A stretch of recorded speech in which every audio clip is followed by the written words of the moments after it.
Mon rêve, c'est d'atteindre l'élite mondiale et de faire champion du monde. Imagine, faire olympique et champion du monde.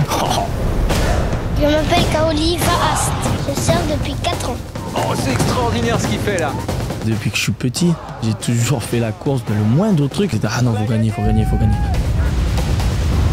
Je suis la deuxième médaille olympique surf. Là, t'as vraiment l'occasion d'écrire un chapitre qui est unique, quoi. Historique, l'or.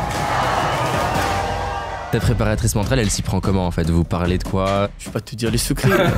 J'ai visualisé exactement cette scène où je lève les deux bras comme ça, j'avais la même couleur de lycra, la même heure, les mêmes conditions, le même vent. À chaque fois que je visualisais ça, j'avais des frissons. Je me dis, c'est pas possible que c'est quelqu'un d'autre qui gagne. Quand j'ai gagné, j'étais là, waouh, j'ai déjà vu ce truc-là, c'est un truc de ouf. Je viens de le faire, quoi. C'est quoi une des pires vagues que tu t'es pris dessus? C'était un vendredi 13, je me souviens. Et j'ai eu peut-être la plus grosse vague à jamais surfer à Tiopo. Et pour moi, c'était la plus grosse vague que j'ai jamais prise de toute ma vie. C'était même pas une vague, c'était un tsunami.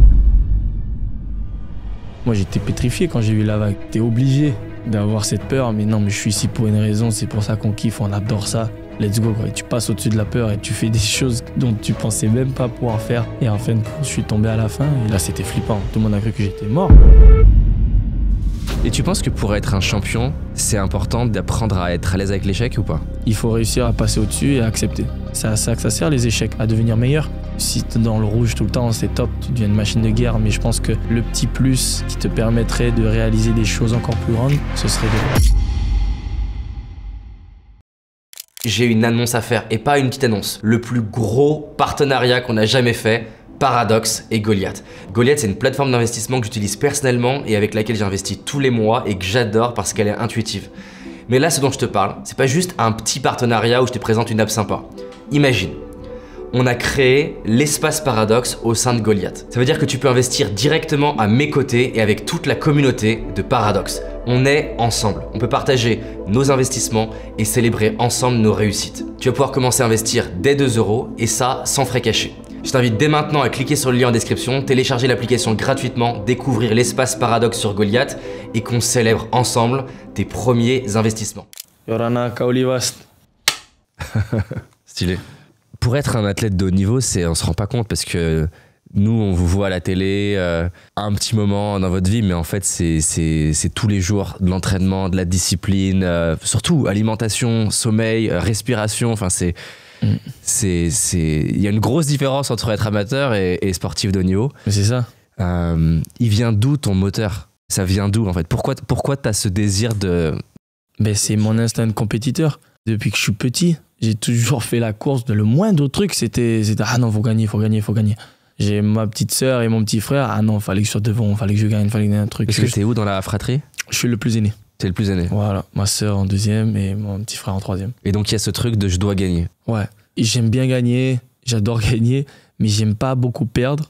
Mais j'ai appris à perdre parce qu'en surf, tu perds beaucoup plus que ce que tu gagnes. Ouais. Il y a tellement de monde, de paramètres, les vagues, les trucs, donc tu perds beaucoup plus que ce que tu gagnes. Mais quand tu gagnes, la compétition ou l'objectif que tu t'es mis depuis des années, c'est la meilleure chose qui puisse arriver. C'est dingue. C'est un truc de ouf. C'est un sentiment que je peux même pas expliquer. Voilà, c'est cette victoire, c'est... C'est quoi le moment de la médaille d'or qui est le plus ouf? C'est à quel moment? Quand il restait 3 secondes et que le gars au speaker, il fait 3, 2, 1 et là, il sonne et tu sais que c'est fini. Et là, j'ai levé les mains et c'est là que je me suis dit, waouh, je viens de le faire. Tu ressens quoi, des frissons? Ah, mais là, j'ai tout ressenti, les frissons, la joie, le bonheur. Tu pleures ou pas à ce moment-là? Non, je pleure pas parce que c'est fou et c'est pas du tout pour faire le malin, du tout. Et en fait, ça a été un exercice sur du long terme avec ma préparatrice mentale, la visualisation. Et c'est un truc pour ma préparation mentale que j'ai fait beaucoup de visualisation, mais de tout. Et c'est pour ça que je suis un peu superstitieux et que ça m'aide beaucoup. La visualisation, c'était par exemple souvent tous les soirs pour le lendemain. Mais de tout, ça peut être n'importe quoi. Moi, quand je fais ma visualisation, c'est pour la journée à partir du moment où je me réveille jusqu'à ce que je rentre à la maison. Tu fais tout le moment. Et ça me permet, moi, de rester calme. Et le lendemain, mais j'ai déjà vu, en fait, le truc. Tu vis le film. Voilà, je me réveille, mais c'est un truc, mais ça peut être assez vraiment précis. Hein. La bouteille qui est posée à côté de mon lit, mais pourquoi cette bouteille? Parce que cette bouteille, j'ai commencé ça avec cette bouteille depuis le début, j'ai pas quitté la bouteille. Les savates, c'est à côté de mon lit, sous mon lit, à ce côté-là. La veille, j'ai préparé tout le temps ma planche, ma wax, mon truc au même endroit. Et quand tu dis que tu visualises, donc les yeux fermés? Oui, avant de dormir. Avant de dormir, donc voilà. t'es allongé. Tu respires, tu te concentres. Quand t'es dedans, dans le moment présent, tu sais à quel moment t'es présent dans ton truc. Hop, tu visualises ta journée. Mais calmement, quoi. Calmement. Après, Et tu vas le faire sur combien de temps? 10 minutes? Mais ça dépend. C'est propre à toi. C'est toute la journée. La journée, imagine, tu prends le temps de visualiser ta journée. Ça prend 20 minutes pour faire toute la journée. Tu prends 20 minutes. Tu prends 4 minutes, ça y est, c'est rapide, t'es tellement concentré, ça va assez vite. Et tu visualises quoi, par exemple, sur le côté technique? Tu te visualises calme, tu te visualises le geste, Tu visualises, tu essayes de visualiser aussi les conditions qu'il va y avoir demain. Tu sais comment c'était aujourd'hui, tu sais comment ça va être demain. Où est-ce que tu vas te placer? T'as déjà surfé ça plein de fois. C'est vraiment Et tout tu ça. vois l'image ou c'est... Ouais. Tu vois l'image, toi? Mais oui, j'ai de la chance de tellement m'entraîner et surfer ce genre de conditions, donc j'essaye de me positionner. Ok, c'est vrai, ce jour-là, c'était là en bas, je sais que ça va être comme ça, truc. Et ça, c'est précis. Mais donc, c'est une image qui est nette ou c'est un peu flou Non, c'est une image qui est assez nette parce que t'as déjà fait, en fait. Tu l'as déjà vécu, tu l'as déjà reproduit les jours d'avant. C'est un mix entre ta mémort et ce que tu crées dans le futur. C'est assez... Ouais, c'est ça.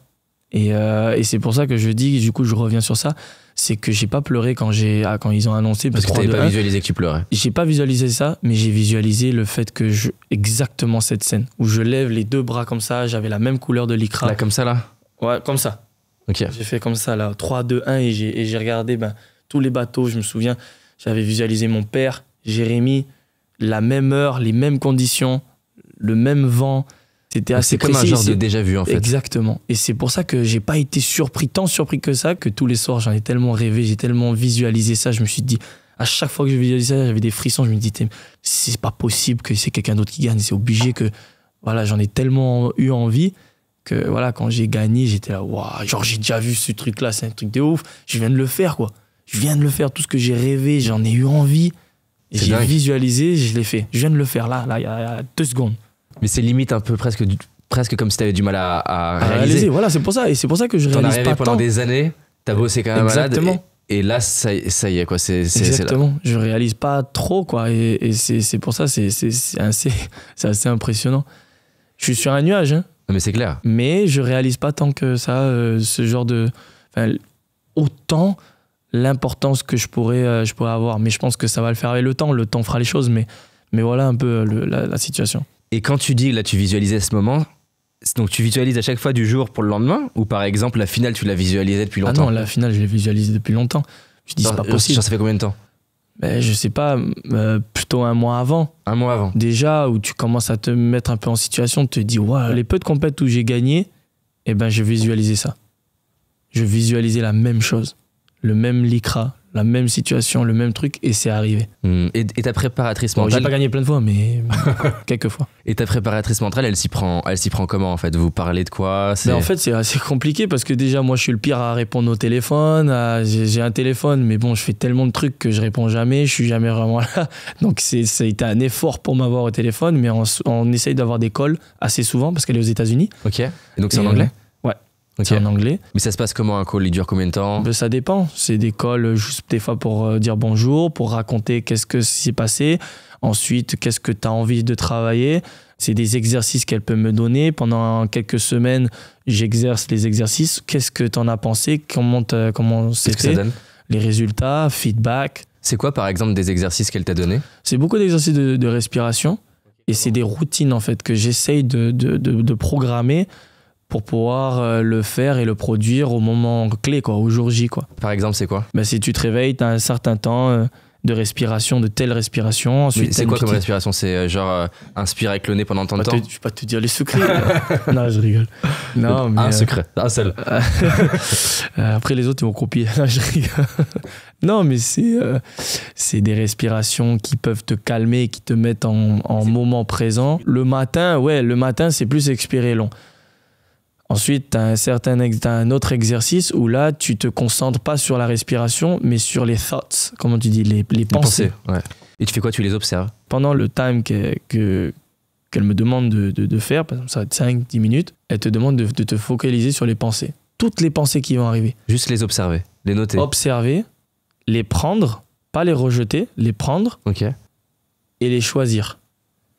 Est-ce que c'est utile ou pas utile? Et ça pourrait par exemple être putain, j'ai peur de rater. Ouais, mais ça, c'est même pas ça. Tu penses à n'importe quoi.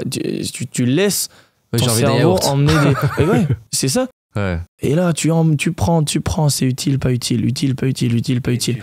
Et en fait, ça capte ton cerveau et t'as ton mind justement à te concentrer sur les choses utiles et pas utiles. Et quand c'est pas utile, tu le laisses partir. Quand c'est pas utile, et quand Ok. c'est utile, tu le prends.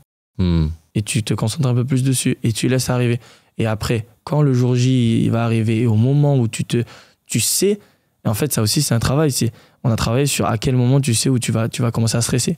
Comment tu vas faire pour ne pas stresser et revenir focus. Ça, c'est un truc de malade. Ça, c'est tellement important. Ça, c'est hyper important, mais c'est hyper dur à capter. Savoir ses émotions, savoir te connaître ton corps, connaître ton cœur, ton cerveau, c'est dur. Bah ouais. Et c'est sur un long terme. Parce que tu Et- vois, par exemple, tu prends Djokovic, il est impressionnant là-dessus. Il va être pas bien dans le match, machin, etc. Il part dans les vestiaires, il revient, t'as l'impression qu'il a reseté son cerveau. Ouais, et... et ben c'est ça, le reset. Et le reset, c'est primordial. Parce qu'il y a forcément un moment où tu vas pas être performant. Mais comment faire pour revenir focus? Donne-moi un jour comme ça où t'es pas dedans, et justement, t'es pas très bon, et tu te remets dedans. Et ben mon premier tour au jeu, Ok? ma première série, première vague, je suis tombé. Et en fait, on a beaucoup travaillé ça sur si tu tombes sur ta première vague, c'est pas grave, tu reset. T'as un moment pour faire tout ce que tu veux. Tu peux crier, insulter, tout. De combien de temps? 10 10 secondes. le temps de remonter au pic. Ok. Donc, t'as pas beaucoup de temps. T'as quelques secondes. Tu insultes, tu fais ce que tu veux. Mais pour relâcher tout ça, et après, tu prends un moment pour respirer et tu reset. Et tu te le dis ça? Reset. Ouais, reset. Et en fait, avec elle aussi, on a trouvé un mot ensemble qui correspond et qui me correspond et qui m'aide. À reset. Juste un mot et qui permet de reset. Voilà, C'est et un mot de secret, dire- on dirait. Voilà. Je peux pas dire. Ok. C'est marrant parce que tu vois, j'ai fait une interview avec Tony Parker et je lui ai posé la même question et il me disait que dans sa carrière au début en NBA, il avait le problème que quand il ratait plusieurs paniers d'affilée, après il rentrait dans ce truc de putain, j'y arrive pas, Ouais. je suis pas dedans, et du coup il était pas bon le reste du match. Et il me raconte qu'il va voir Kobe Bryant, et il lui dit putain, mais comment tu fais, parce que des fois t'en rates, on voit que t'es pas dedans et d'un coup t'es dedans. Et ça paraît tout simple, mais c'est fou des fois le pouvoir d'un mot. Kobe lui fait delete.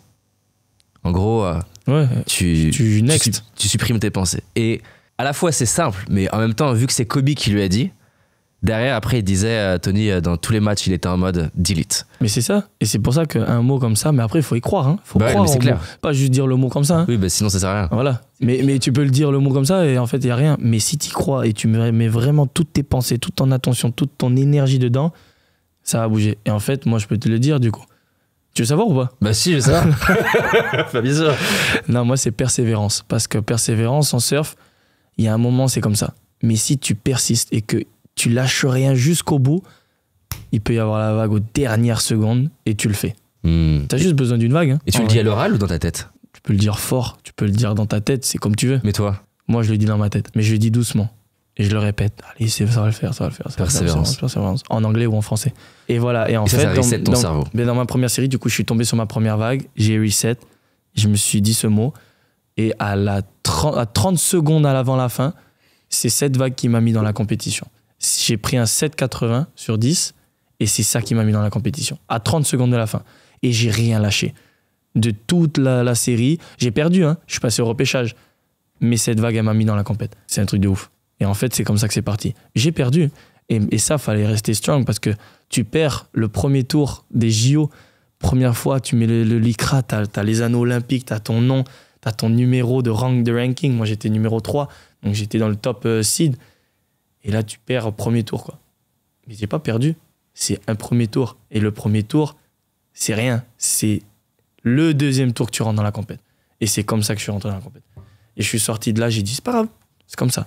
Ça va le faire. C'est que le premier tour et c'est ça qui m'a donné un peu le déclic, je pense. Et en plus, ça rend la victoire encore plus savoureuse. Ben, t'as eu un moment de reset. Et ce reset-là, tu sais que t'as une chance, quoi. Tu peux pas te permettre de toutes les séries de tomber et de reset, quoi.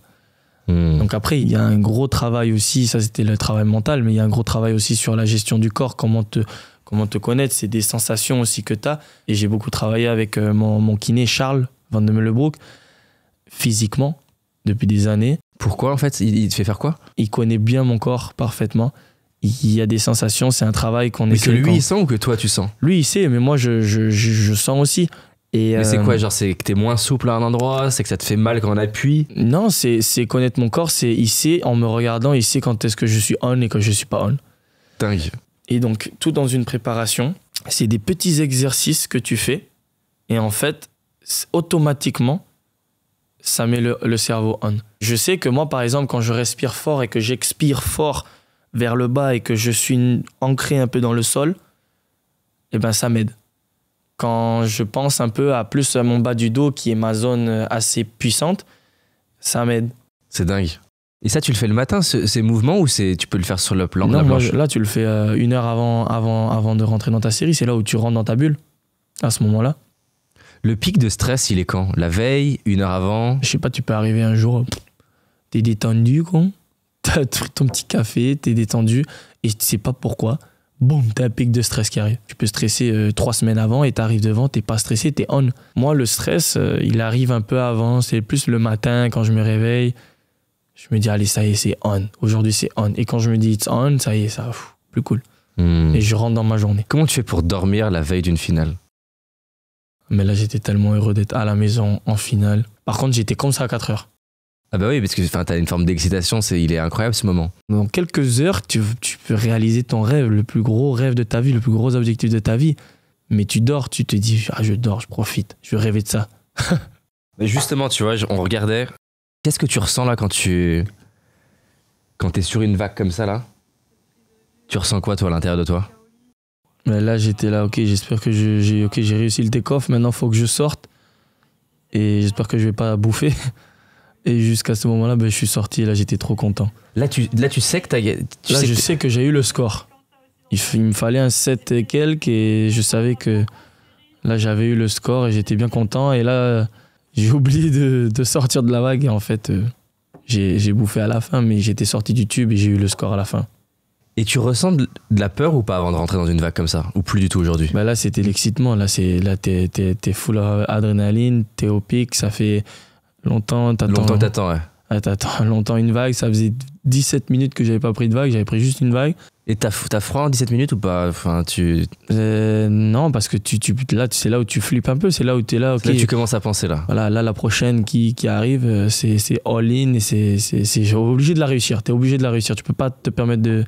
Il n'y a pas une marge d'erreur. Tu peux pas tomber. Et donc, au moment où tu décides d'y aller, là, c'est là où t'as l'adrénaline qui part d'un coup. Là, c'est le meilleur moment. C'est là où tu te dis, allez, ça y est, c'est bon. Je suis full confiance. Ça va passer et on verra jusqu'à la fin, mais ça va être cool. Mais t'as quand même des pensées. C'est-à-dire que pendant que t'es dans la vague, tu te parles à toi-même. C'est un moment assez unique où tu prends le temps d'apprécier. Et c'est pour ça que c'est la plus belle manœuvre, je pense, pour moi. Et c'est là où vraiment tu te retrouves à l'intérieur de la vague, tu prends le temps d'apprécier, tu prends le temps de passer le plus de temps à l'intérieur et quand tu sors, c'est le meilleur feeling, sachant que t'as tout donné pour rester le plus longtemps et le plus profond. Quand tu sors, c'est dingue. Ah t'es là, oui. Là, quand t'es comme ça, là, tu ressens quoi là? C'est surpuissant. Là. Ah ouais, c'est ça. C'est ouf. C'est exactement ça. Mais du coup, le quotidien, à côté de ça, ça doit paraître... fade? Non, pas du tout. Ça, c'est le quotidien, c'est tout le reste, c'est le avant-après. Et le pendant, c'est encore mieux. Et c'est pour ça qu'on vit des moments comme ça. C'est pour ça qu'il y a des sacrifices et qu'on donne tout pour justement vivre ces moments-là uniques. Parce que voilà, avec le surf, on se mesure avec l'océan. C'est quand même imprévisible et tu perds beaucoup plus que ce que tu gagnes si tu fais de la compétition en surf. Il y a une grosse part de chance. Mais quand tu gagnes, le peu de fois que tu gagnes, c'est le meilleur feeling au monde. Tu as dédicacé toute ta vie un peu sur ça, toute ton énergie, toutes tes pensées, tous tes rêves, tout. Et là, quand tu gagnes, c'est le summum. Tu es là, waouh, ok, je viens de le faire, quoi. Et tu as une connexion, entre guillemets, à la nature en mode, je sais pas, la nature, elle a été là avec moi. Enfin, t'es genre reconnaissant un peu de l'océan à ce moment-là? Ah oui, clairement. Et en plus, c'est symbolique, c'est fort en énergie. Et tu arrives là-bas, tu sais que tu peux avoir les meilleurs moments de ta vie et les pires, donc tu joues pas. Tu arrives là-bas, tu restes humble, tu respectes, Voilà, c'est trop beau et tu ressens un peu cette énergie. Voilà, l'énergie, on appelle ça à Tahiti le mana. Et c'est puissant. C'est un sacré puissant parce que voilà, la vague, elle est puissante. Rien que le nom Te Ahupu'o, c'est puissant. L'eau, le paysage, c'est unique. Donc voilà, tu rigoles pas quand tu vas là-bas, tu respectes et c'est magnifique. L'océan, pour toi, ça symbolise quoi en fait? C'est tout pour moi. C'est grâce à l'océan que je suis là aujourd'hui en grande partie parce que depuis petit, je baigne dedans, je fais toutes les activités depuis que je suis petit en rapport avec la mer, avec l'eau, la pêche, le surf, les baignades avec les copains. Tout ce que je faisais depuis petit, c'était beaucoup en rapport avec l'océan. Donc tu apprends à lire l'océan, tu apprends à savoir l'océan, les courants, le vent, les marées, les vagues, le riff. Qu'est-ce que toi, t'arrives à voir que monsieur et madame tout le monde ne voit pas quand il est dans l'eau, par exemple? Qu'est-ce que tu arrives à... Je pense que j'ai une particularité à bien savoir lire l'océan et à savoir un peu plus m'adapter assez vite aux conditions, aux situations. C'est comme si tu le sentais? Ouais, au bout du compte, en fait, c'est un peu un ressenti que tu as, un peu un feeling que tu as propre un peu avec la mer, mais c'est des sensations, des feelings, des énergies. Ouais, si tu le sens un peu, quand tu arrives à l'eau, ok, tu sens les choses et tout. Il y a des moments, par exemple, à Te Ahupu'o, je sais que des fois je vais à l'eau, des fois je sens les choses, je suis à fond et des fois je sens pas et j'y vais pas. Je sais que je sais pas, j'ai peur de me blesser et là je prends pas de risque en fait. Et donc ça c'est important aussi de s'écouter. C'est super intéressant parce que tu vois, je faisais une interview hier avec Christophe de Chavannes qui est passionné d'automobile. Et il était fan de Senna, je sais pas si tu vois qui c'est, Senna, qui était le pilote de Formule 1 brésilien qui est décédé. Ouais. Il me disait qu'apparemment, Senna, sachant que la Formule 1, il y a 20 ans, elle était beaucoup plus dangereuse, ce jour-là, il le sentait pas. Ah ouais, mais voilà, c'est un peu le même truc, surtout que nous, à Tahiti, on aime beaucoup surfer les grosses vagues aussi à Te Ahupu'o. Quand c'est très gros, on passe au level up, ça veut dire que là, on chasse un peu les grosses vagues, plus gros que ce que tu peux prendre à la nage. Donc, tu passes au jet ski, tu es en tow-in, tu as un partenaire qui te met, qui drive le jet ski, qui lui te met sur la vague. Parce qu'en fait, tu es tracté par le jet ski parce qu'elle va trop vite pour aller à la nage, à la rame. Donc, tu es tiré par le jet ski pour te mettre dessus. Donc, ça veut dire que ça dépasse déjà les 3-4 mètres, même plus. Un bon 6 mètres, à partir de 5-6 mètres, tu commences à partir en tow-in. Ouais, c'est 2 étages quoi, pour les gens qui se représentent. Et là, tu prends beaucoup plus de risques parce que c'est plus gros, c'est plus violent. Il faut s'écouter et c'est ça qui est important. Si tu le sens pas, tu vas pas y aller. Hein. Ouais, tu peux y aller, mais tu redoubles de concentration, quoi. Les gens se rendent pas compte que tu n'as jamais surfé, mais juste quand tu n'es pas entraîné, même une vague d'1 mètre, elle peut te faire mal. J'arrive même pas à imaginer en fait. C'est quoi une des pires vagues que tu t'es pris dessus La pire bouffe que j'ai eue de ma vie, c'était il y a 2 ans et demi, là, à Te Ahupu'o, et le vendredi 13. Ok. C'était un vendredi 13, je me souviens. Et en fait, ce jour-là, j'ai attendu 3 heures au large, et j'ai eu peut-être la plus grosse vague à jamais surfer à Te Ahupu'o, et pour moi, c'était la plus grosse vague que j'ai jamais prise de toute ma vie. C'était un championnat? Non, c'était juste comme ça, en free surf. Il n'y avait pas de compète, on était là, on s'entraînait, et c'était un jour comme tous les autres jours. Le jour où tout le monde attend, tout le monde est heureux de surfer ces grosses swells. On attend toute l'année pour avoir des grosses swells comme ça. Et là, il est finalement arrivé et j'ai eu cette vague le matin.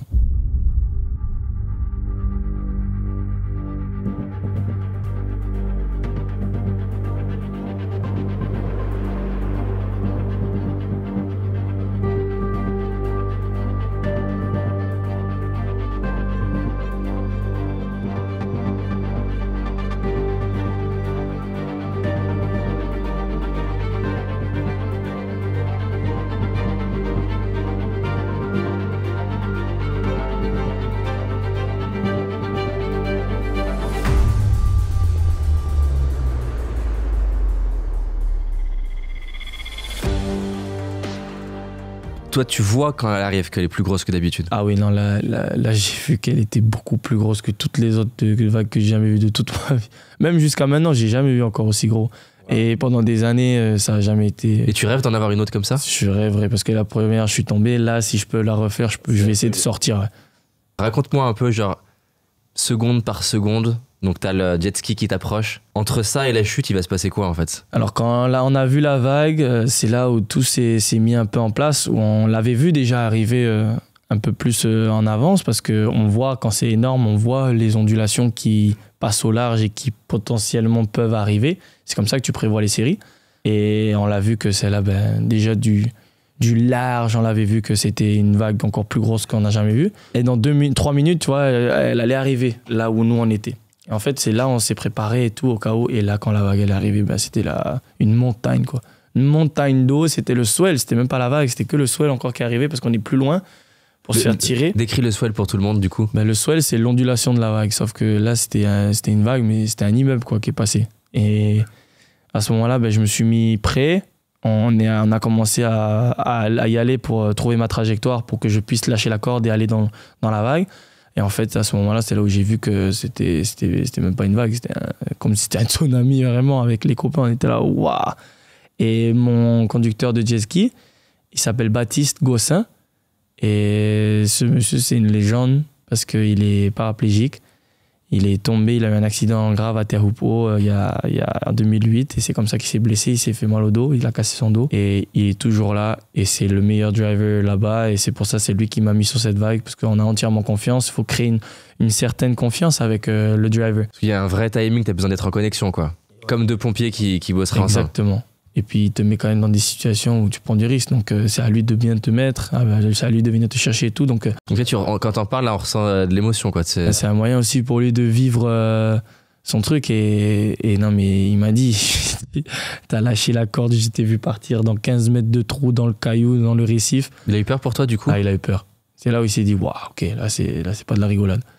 Donc voilà, et après il est assez proche de mes parents, il a dit aussi, j'y pense à ta mère en bas, j'étais là, waouh, là c'était chaud. Et en fait, du coup, moi j'ai lâché la corde et c'est là où je me suis dit, là, si je tombe, je suis mort.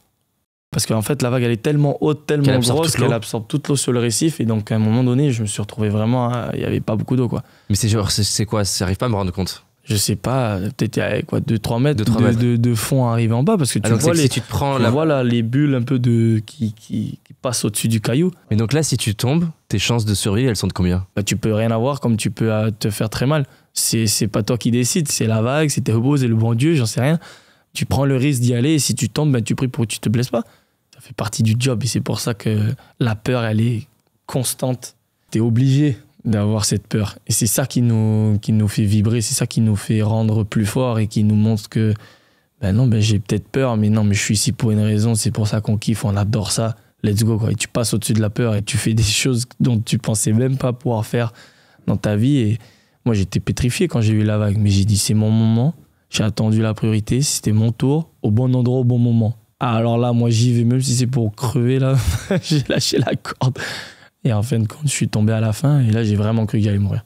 C'est le poids de l'eau sur toi? Non, quand je dis mourir, j'ai eu peur de toucher le récif. Et là, je me suis dit, une vague comme ça, la puissance que ça va procurer... Ça défonce le dos, par exemple. Mais là, je touche le récif, j'explose. Mais la violence du truc, c'était abusé. Et par contre, ce qui est trop drôle, quand je t'ai vu là, c'est comme si tu te transformais. Là, quand t'as parlé de la vague, là, d'un coup, tu changes d'énergie, de voix, ton visage. C'est comme si là je voyais Michael Jordan d'un coup, tu vois, qui bascule en mode guerrier, quoi. C'est des moments qui ont marqué ma vie, c'est des moments sur lesquels j'ai appris beaucoup de choses après cette vague.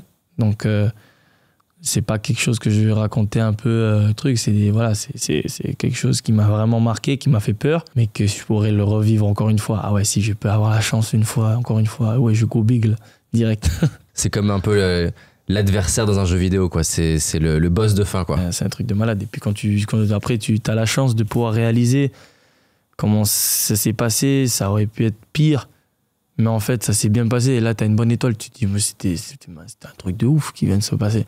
Je viens de prendre une vague de malade, la plus grosse vague de ma vie, j'ai rien touché, je suis sain et sauf, je suis dans le bateau. Avec tes potes, c'est comment là? C'est un peu euphorique après là quand tu sors là? Ah non, mais là c'était flippant. Là tout le monde était tendu. Non mais tout le monde a cru que j'étais mort, vraiment. Genre là, la vague que tu viens de montrer là, au début, ça c'est tout petit. Alors que c'est gros à la nage. Non, mais c'est clair que c'est gros. Donc voilà, mais c'est un autre level parce que là on est à la nage, mais là c'est en towing. Et en towing, tu peux surfer toute la taille de vague que tu veux, mais c'est rare qu'il y ait des aussi grosses vagues. Mais c'était trop bien. Et en fin de compte, en sortant de la vague, c'était tellement violent la bouffe que, en fait, la vague, elle a cassé le récif tellement c'était puissant.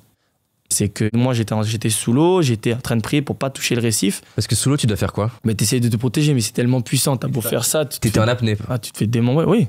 Mais t'es prêt à rester longtemps sous l'eau. Donc tu te calmes. Tu peux rester 20 secondes. C'est comme si tu restes 4-5 minutes sous l'eau, quoi. Donc t'attends. Tu restes patient et t'essaies de calmer ton corps pour maximiser le temps que tu vas passer sous l'eau. Tu sais pas ce qui peut se passer. C'est comme si tu essayais de te calmer. Exactement. Mais va te calmer quand tu viens de nous voir le truc.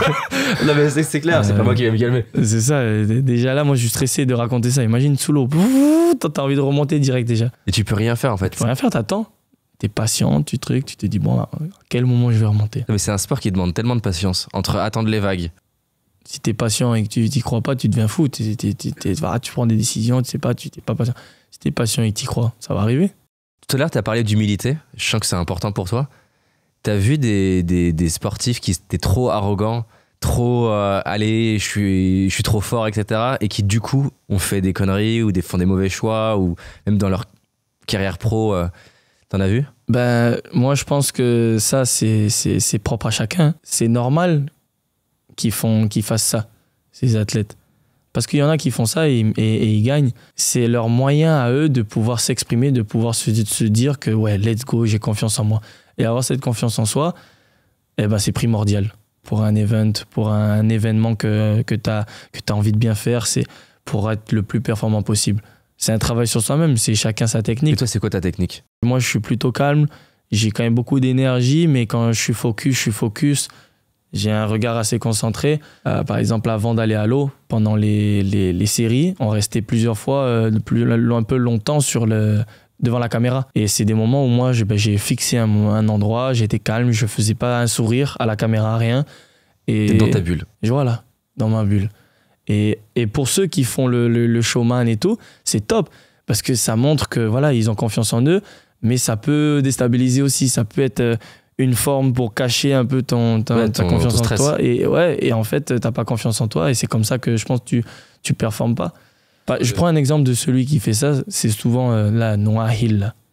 Celui qui vient de gagner la médaille d'or aux 100 mètres. C'est ça, 100 mètres? Ouais. Et lui, c'est un fou. Lui, c'est un fou. Voilà. Il y a un super documentaire sur lui. Et il est tellement sûr de lui. Ouais. Et tu vois qu'il a confiance en lui que voilà, il gagne, il performe. Ouais. Mais ça peut paraître un peu too much pour certaines personnes. Mais c'est leur propre façon. Ça se voit qu'il joue avec. C'est comme Mohamed Ali. Moi, je sais pas, tu vois, dans ses discours, c'est plus qu'il. Je sais pas. Ouais, il parle, il est là, mais après, il est concentré, il fait son truc dans son coin. Ouais. C'est ça. Est-ce que, tu vois, j'avais lu un truc sur Schwarzenegger et je me souviens plus du détail exactement, mais tu vas comprendre de quoi je te parle. Et donc, c'est juste avant de monter sur l'estrade, tu sais, en mode haltérophilie. Et il va voir son compétiteur et il lui fait ça va, ton mollet là, et tu sais, en fait, le compétiteur il dit de quoi tu parles? Et après, il part. Et il fait plusieurs coups comme ça, tu vois. Je crois qu'il en fait même un qui est pas dingue sur ta mère, ça va? Et le mec, il dit comment ça? Appelle-la, quoi. Et après, il part. Et donc, il fait 2-3 moves où il déstabilise complètement son adversaire. Jordan, c'est un malade de ça quand tu vois dans le documentaire comment il joue sur la partie psychologique du jeu. Tu vois, par exemple, ça m'avait marqué, il y a un match où il sait qu'il y a des gens qui sont fans de lui et Jordan, il dit jamais bonjour aux gens normalement.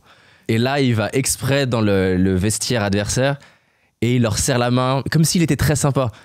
Et en fait, vu que c'est tellement un idole dans la tête des gens, c'est Jordan, du coup, ils sont complètement perturbés. Est-ce que dans le surf, il y a ça aussi, ce côté psychologique avec les adversaires? Ah oui, bien sûr. Tu peux me raconter 2-3 anecdotes? En fait, c'est différent. C'est plus dans le... C'est vrai que ça existe dans le monde du surf, mais chacun a pas sa technique. Par exemple, tu vas être un peu déstabilisé, surtout si tu vois quelqu'un avec qui tu vas être confronté et que, par exemple, tu as des sessions de free surf. Les free surf, c'est le moment où tu t'entraînes le matin, par exemple. Tôt le matin, tu peux t'entraîner avant que la compétition commence. Et là, tu t'imagines, tu es là. Mais maintenant, moi, je sais comment ça se passe. Mais par exemple, tu vois ton adversaire, il a des meilleures vagues, il a eu les meilleures vagues de la journée. Tôt le matin, c'est lui qui a eu les meilleures vagues du free surf. Et là, tu es là, il est chaud, quoi. Et en fait, ça peut travailler. Mais c'est aussi l'aura que tu transmets. Tu peux être calme, tu peux être dans ton monde. Mais par contre, tu sais que quand tu vas aller à l'eau et qu'il va passer à côté de toi, il va vouloir, je sais pas, te serrer la main ou quoi, et toi, t'es focus, t'es dans ton truc, t'as un regard qui est là, mais qui est assez vide, mais qui est derrière, tu vois. C'est comme si, tu vois, l'adversaire, il te serre la main, tu lui serres la main. Genre, t'as la poignée, tu le serres quand même serres, non, mais tu fais ton... Moi, je serre pas fort. Non, moi, je dis, bon, je suis fair play. Mais par contre, dans le regard, tu vois que t'es pas là, quoi. T'es déjà là-bas. T'as gagné. Voilà. Et en fait, ça, c'est des petits trucs qui sont assez subtils, mais tu perçois. Et c'est ça un peu qui est un peu déstabilisant. Je vois que ça crée un sourire là chez toi. T'aimes bien cette partie-là, un petit peu de déstabiliser l'adversaire par ton énergie, entre guillemets? Ouais, parce que en fait, je pense que plus tu fais ton truc de ton côté et que tu fais pas attention un peu à ce qui se passe autour, le gars peut prendre les meilleures vagues en free surf, mais c'était en free surf, c'était ce matin. Là, maintenant, c'est now. Mais bon, moi, je suis superstitieux. Moi, quand il y a des spots, j'aime beaucoup être le premier à l'eau, par exemple. Et là, ça peut jouer aussi un truc. Les gens, ils arrivent hyper tôt. T'es dégoûté. Il est déjà dans l'eau, quoi. Kaoli, il est déjà dans l'eau. Ou pareil, moi, quand j'arrive, j'essaie d'être le premier à l'eau et je vois déjà quelqu'un dans l'eau. Et imagine, c'est ton adversaire. Il est déjà dans l'eau. Ça fait 30 minutes, il fait nuit, quoi. T'es là, l'autre, il est déjà là. Il est chaud. Et tu vois, ça peut déstabiliser les autres. Ouais. Premier à l'eau, j'aime bien avoir les 2 bonnes vagues de la matinée. Donc les gens, ils sont là, ok, c'est Kaoli qui a eu les 2 bonnes vagues. Après, ça parle au bord. Tu vois, c'est des trucs comme ça. Mais là, je donne un exemple de moi, mais ça peut être quelqu'un d'autre. Lui, il a eu le Brésilien, il a eu les 2 meilleures vagues de la matinée. Il a cassé le spot et tout. Mentalement, t'es là, pourquoi lui, hein? Pourquoi pas moi? Et c'est des trucs comme ça. Et c'est vrai que ça existe dans le monde du surf, bien sûr que ça existe. Et en fait, je te donne un exemple, c'était en finale de la finale olympique, où à un moment donné, l'océan était plat pendant 20 minutes. C'était les 20 minutes les plus longues de ma vie. C'est clair. Et en fait, à ce moment-là, mon adversaire, c'était Jack Robinson. Et à un moment donné, je vois Jack Robinson qui commence un peu à se retourner, et comme s'il allait me serrer la main en mode félicitations. Moi, j'ai senti le truc comme ça. Je l'ai vu se retourner, et comme on avait vu te dire quoi? En mode félicitations, t'as gagné. Du coup, il était à la moitié en train de se retourner pour me regarder, et c'est comme s'il me serrait la main en mode félicitations. Parce que 40 secondes, il restait 40 secondes, c'est rien, mais c'est hyper long en même temps. Il peut y avoir 2-3 vagues en 40 secondes, c'est ça que je voulais dire. Et là, je le vois se retourner. Et là, d'un coup, je me suis retourné aussi pour pas le regarder. Et justement, j'ai regardé derrière moi et je me suis dit, waouh, ouais, il a failli m'avoir. Tu vois, il a failli peut-être changer le rythme de la série. Juste en me regardant, moi qui me détends en me disant, ouais, c'est vrai, 40 secondes, ça y est, je viens de le faire, tu vois. Et là, il y a une vague. Imagine, il y a une vague qui arrive. Tu vois, il peut changer le cours de la série. Et ça, j'étais aware sur ça. Et quand j'ai vu se retourner, je me suis dit, non, ouais. J'ai regardé derrière, j'ai fait un peu ma respiration pour me calmer parce que je me suis dit, ouais, il va rentrer dans mon jeu, c'est pas possible. Et là, je me suis retourné, j'ai fait comme si je le voyais pas. Et là, je regarde, 10 secondes. Et 10 secondes, j'ai vu que voilà, il n'y allait plus avoir de vagues et voilà, j'ai gagné. Mais ça, c'était subtil. Non, c'est clair. C'est flippant parce que par exemple, il se retourne et là, il catch mon regard. Et là, boum, moi, je suis concentré sur lui. Je sais pas, l'énergie, elle peut changer. Hein. Là, il prend le dessus. Sans le savoir, tu vois, boum, hop, il se retourne, félicitations. Et toi, tu rentres dans ta comfort zone, et là, tu te dis, c'est vrai, thanks, cool, so sick. Et là, il y a une vague, boum. Parce que lui, il avait la priorité. Donc lui, il attendait qu'une vague. Imagine, il y a la vague qui lui permet de gagner. À 10 secondes de la fin. Horrible. Et c'est pour ça que j'étais, non, ouais, tu me regardes pas, regarde devant. C'était chaud. Mais voilà, c'est des trucs comme ça, et c'est vrai que tu m'en parles, et ça m'est arrivé. Là, c'est quoi ton rêve maintenant? Mon rêve, c'est d'atteindre l'élite mondiale et de faire champion du monde. Imagine, faire olympique et champion du monde. Let's go. Il y en a combien qui ont réussi à faire ça? Le dernier, il y en a un. Le dernier, il avait fait champion du monde et quelques années après, il a fait champion olympique. Et donc là, par exemple, tu t'entraînes comment pour arriver à accomplir ça? Toujours pareil, c'est de garder la même routine. Bon, là, j'avoue, ça fait un mois depuis la finale que... Ouais, c'est parti en freestyle. Ouais, c'est ça. Donc, il faut que je me remette un peu en forme et tout, et ça va le faire. Et justement, là, ce côté savoir profiter, c'est super dur dans le sport. Parce que tu perds vite physiquement. Comment tu peux t'entraîner quand t'as pas de vague? Enfin, tu peux faire des trucs, là, par exemple, à Paris? C'est plus des exercices... donc, beaucoup de yoga, beaucoup de cardio. et de la... Je fais pas de renforcement musculaire en fait. Tout ce qui sauf renforcement musculaire. Mais c'est un truc spécial à toi ou c'est tous Ouais. les surfeurs? Non, c'est spécial à moi et c'est avec Charles avec qui je bosse sur ça. Pourquoi? Parce que j'ai quand même assez de... J'ai eu la chance d'être déjà un peu costaud et au niveau des jambes et des fessiers, du bas du dos, T'as pas besoin de plus. j'ai pas besoin de plus. Parce que le risque, en fait, si tu faisais trop de muscu, c'est que ça te ralentisse, par exemple. Ça peut, mais ça peut ne pas aussi, c'est toi. Mais c'est juste que moi, j'ai pas besoin de ça. Moi, j'ai plus besoin de m'assouplir. Moi, je suis pas souple comme une gymnaste, mais Mais t'es souple. je suis souple pour un surfeur. C'est ça. Et donc là, tu disais champion du monde, t'as d'autres. Est-ce qu'il y a un truc plus grand encore que ça derrière, ou c'est le truc ultime, après il y a plus grand chose qu'on peut faire de. Ben pourquoi pas defending champ en 2028? Ça serait génial, t'imagines, 2 fois papa. Back to back. C'est quoi le record, le nombre de. La personne qui a le plus de médailles dans le surf? Mais tu sais que le surf, c'est que la 2e fois que c'est dans les JO. Mmh. Je suis la 2e médaille olympique surf. Là, t'as vraiment l'occasion d'écrire un chapitre qui est unique, quoi. Faut se qualifier pour 2028, mais on verra bien.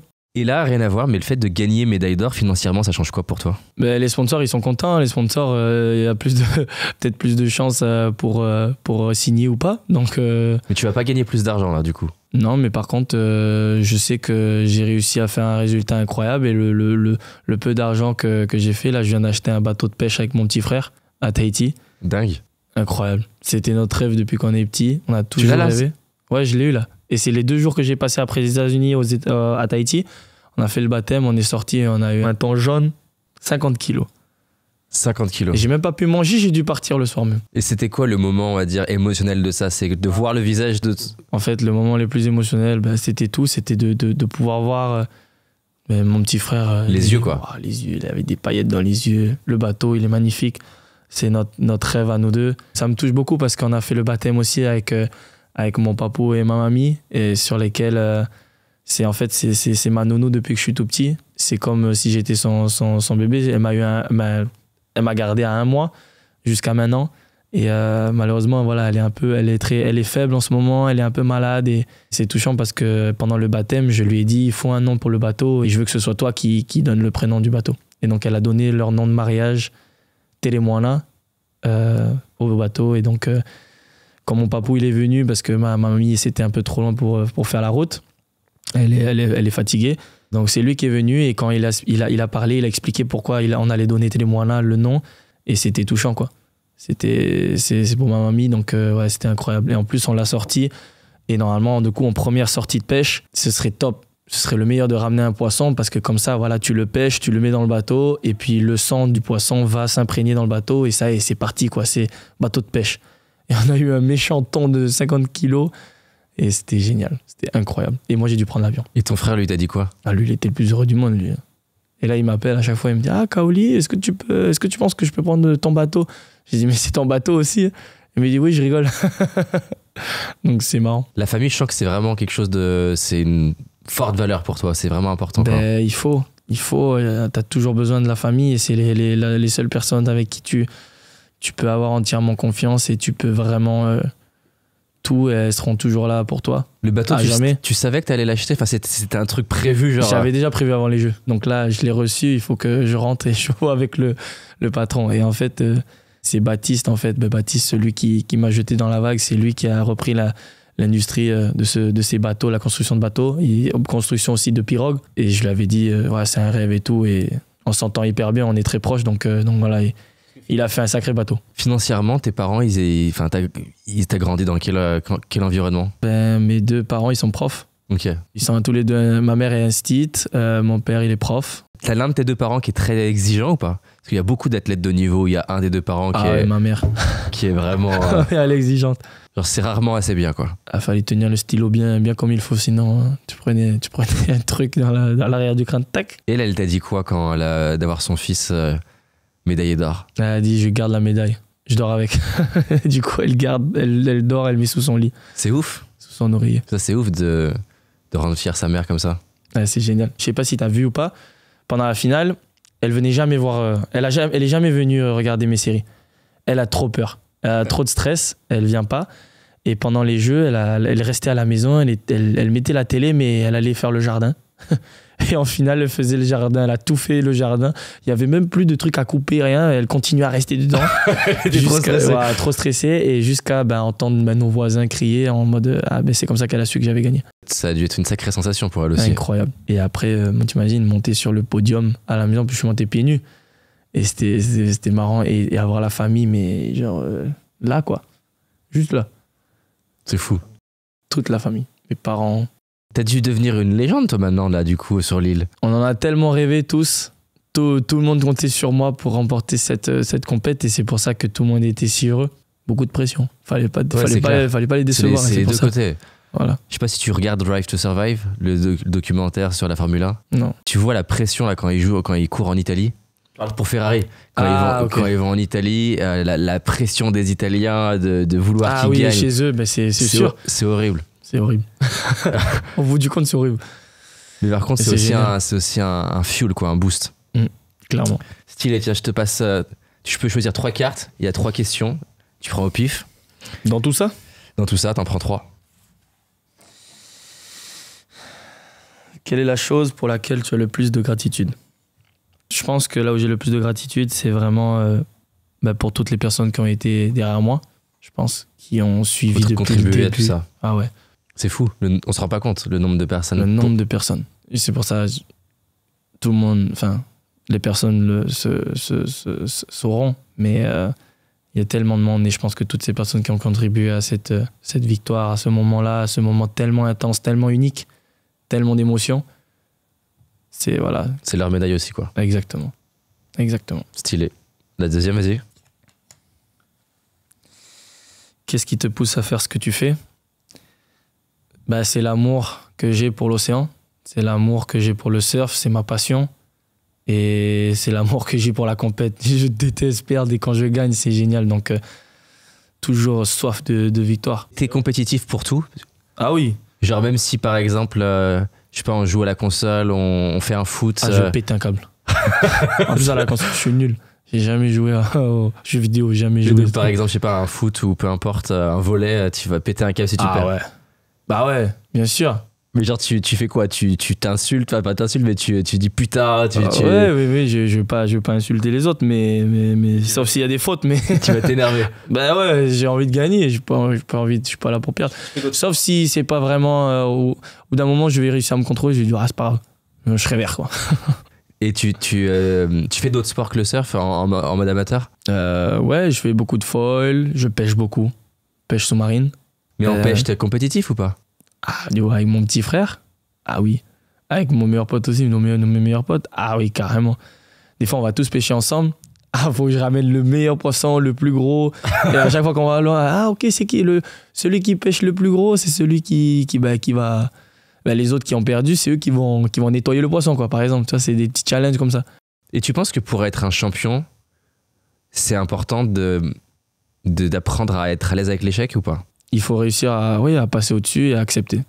Et en fait, un échec, c'est pas un échec. Un échec, c'est toujours quelque chose à apprendre. Il y a toujours quelque chose à retenir. Tu fais des débriefs sur tes échecs en disant que c'est le mieux. Et c'est pour ça, c'est à ça que ça sert, les échecs, à devenir meilleur.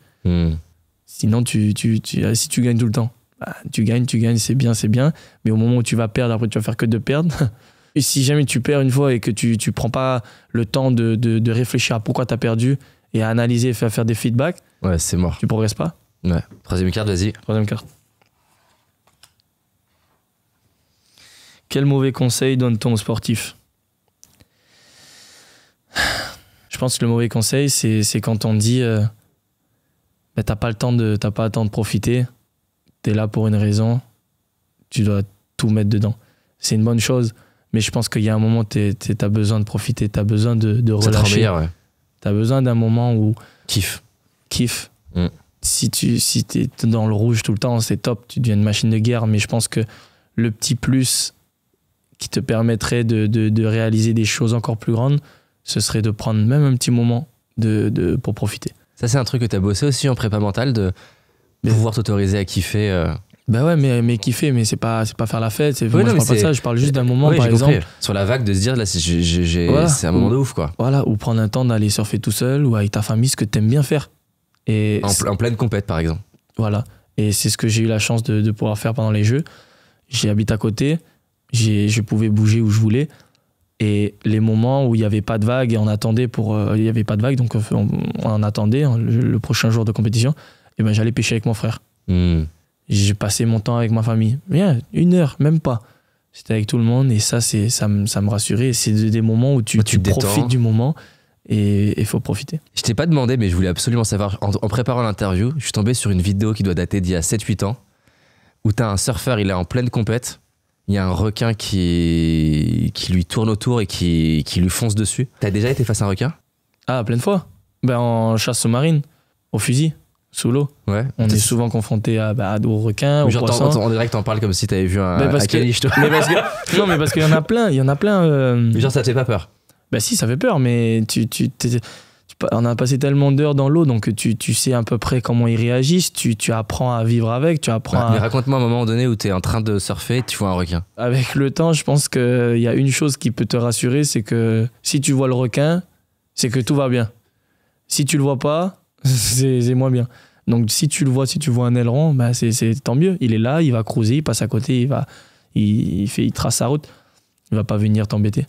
Mais par contre, si tu vois pas le requin, voilà, mais toi tu le vois pas, donc tu sais pas. Bon, ça, en tout cas, c'est marrant que t'en parles de manière assez détendue, quoi. Mais parce que en Polynésie, on a l'habitude de pêcher du poisson et quand tu pêches du poisson, les requins ils savent, ils tournent autour et mais ils veulent le poisson, ils veulent pas toi, ils veulent le poisson.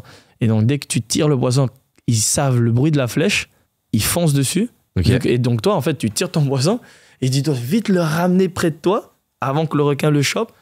Tu le gardes le poisson et après tu le mets hors de l'eau pour pas que voilà ils viennent manger ton poisson. Donc c'est une pêche assez extrême, mais quand il y en a plusieurs qui se regroupent au même endroit et qu'à un moment donné tu te retrouves avec 20 requins du récif qui veulent manger tes poissons, c'est pas drôle. Bah, tu les embêtes pas, tu remontes dans ton bateau, tu changes de spot, tu les laisses tranquilles. Surfeur, c'est un peu, tu vois, un archétype, une légende. Tu vois, le surfeur blond pour les nanas, c'est ultra séduisant. Tu vois, c'est tout cet imaginaire. C'est comment quand on est surfeur avec les nanas? Je sais pas. C'est. Est-ce que tu vois qu'il y a. C'est comme n'importe quel sport, je pense. Ah, je sais pas si. Je pense que surfeur, il y a un truc en plus. Non. Tu penses pas? Peut-être la mèche blonde, mais bon, regarde, tu regardes un F1 driver. F1, c'est stylé aussi. Ouais. Voilà, tu regardes le gars, le surfeur, t'as oublié le surfeur. Si tu fais du polo, c'est moins. Ouais, mais si t'es classe. Si t'es classe. T'as la mèche blonde. Là, t'as tout, hein. Non, mais je sais pas, non, mais oui, c'est vrai que c'est un peu un cliché et que. Mais t'as des filles où, je sais pas, tu vas en soirée, tu vas en boîte, peu importe, c'est pas ce que tu fais, et tu leur dis je suis surfeur et tu vois un peu les étincelles dans leurs yeux. Je vais jamais dire que je suis surfeur comme ça, mais toi, je vais avoir des problèmes avec toi, là. Non, je rigole. Et surfeur, mèche blonde et médaillé d'or, ça crée quoi sur les filles? Là, je sais pas, moi, je dis pas. Tu dis pas? Non, trop dangereux. Trop dangereux. Non, je dis que je fais du polo. Je fais du golf. Tu fais du golf et tu fais juste des contracts, quoi, pour ouais, un je mec suis de golf. tranquille, ouais, je fais du golf. Mais là, j'ai plus de mèche blonde, donc ça va. En tout cas, c'était vraiment stylé. J'ai adoré découvrir ton univers et toute la partie mentale, c'était trop stylé. Merci. Franchement, je vois le regard là un peu, tu vois, Rocky, les yeux du tigre quand tu parles des vagues et tout, c'est inspirant pour moi. Parce qu'en fait, au final, toi, c'est dans le surf, mais on a tous des moments où on doit reset. Entretien d'embauche, parler à cette fille qui nous plaît ou ce gars qui nous plaît, une négociation avec la banque ou avec un sponsor, et on peut ne pas être dans le bon truc. Et je trouve que c'est fascinant dans la vie d'arriver à se dire je me mets dedans, quoi. Mais c'est dur, hein, c'est subtil, hein. Mais il y a un moment, tu peux changer le truc avec un mot, avec une respiration, avec un regard, avec une pensée, avec un geste de ton corps. Genre, ça c'est un exemple, mais tu vois, Vahine Fierro, tu vois c'est qui? Bah, je vois de loin. La surfeuse tahitienne qui a gagné le WCT à Tehupo avant les Jeux. Moi, j'avais perdu au trial. Tout au long de la compétition, je suis resté. J'ai soutenu les deux Tahitiens qui étaient dans la compétition. Vahine, fille, et Mihimana, garçon. Avec Vahini, on s'entraîne beaucoup. Et donc, on s'entraîne énormément avec Charles, le même préparateur physique. Surtout un point où par exemple, ça, je te donne juste un exemple, mais c'est que ça va être trop long à expliquer. Mais en fait, il y a une partie de notre corde, surtout de notre dos, moi, je suis plus bas du dos. Et donc, je sais que quand je mets ma pensée sur mon bas du dos, je sais que là, mon corps, il se met automatiquement bien, mon cerveau se met bien. Vahini, c'est le contraire, c'est là-haut, c'est plus haut. Et ça, c'est un truc entre nous parce que même à travers un écran, même à travers un truc, et donc moi, j'étais sur le jet ski toute la journée, et quand elle allait dans ses séries, moi, je pensais que au haut du dos, par exemple, tu vois, j'étais là, allez, pour mettre l'énergie en haut du dos. Ouais. Allez, ça va le faire, elle va gagner. Tu vois, elle a gagné la compétition. Mais c'est des trucs, voilà, mais elle, c'est pareil. Elle me disait, ah non, mais à travers la caméra, à travers tu vois, on regardait en live sur les écrans, peut-être qu'on n'était pas comme ça. Elle m'envoyait des messages, elle disait, ah, j'ai pensé au bas du dos. Et c'est des trucs comme ça qu'on a travaillé dessus et ça marche ou ça marche pas. T'as grandi avec elle? Ouais, on se connaît depuis qu'on est jeune, on a grandi ensemble et depuis on fait les mêmes compétitions ensemble. Donc c'est trop bien parce qu'en plus vous n'êtes pas compétiteurs et donc c'est vraiment. Quoi, entre elle et moi? Ouais, enfin. Ah oui. Elle est compétitrice aussi. Non mais je veux dire, il y a pas une compétition officielle entre vous deux. Ah non, c'est sparring partner, c'est avec elle qu'on se pousse.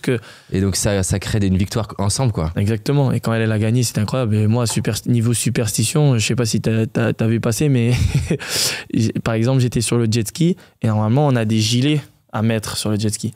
Et en fait, j'avais pas de mon gilet avec moi tout de suite, et la série de Vahini allait commencer, c'était le début de la journée. En fait, il y a un pote à moi, il me dit « Ah, bien, prends mon gilet ». Et tu sais, c'est les gros gilets orange de bateau de croisière. Ouais. Donc un peu j'avais l'air un peu cooks, tu vois, dessus.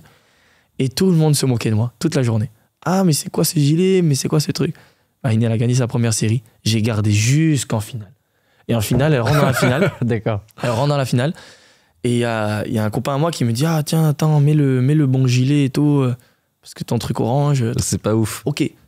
Je mets le truc gilet, j'enlève le gilet orange, et là j'entends Vahini, j'entends la série Vahini. 3, 2, 1, it's on.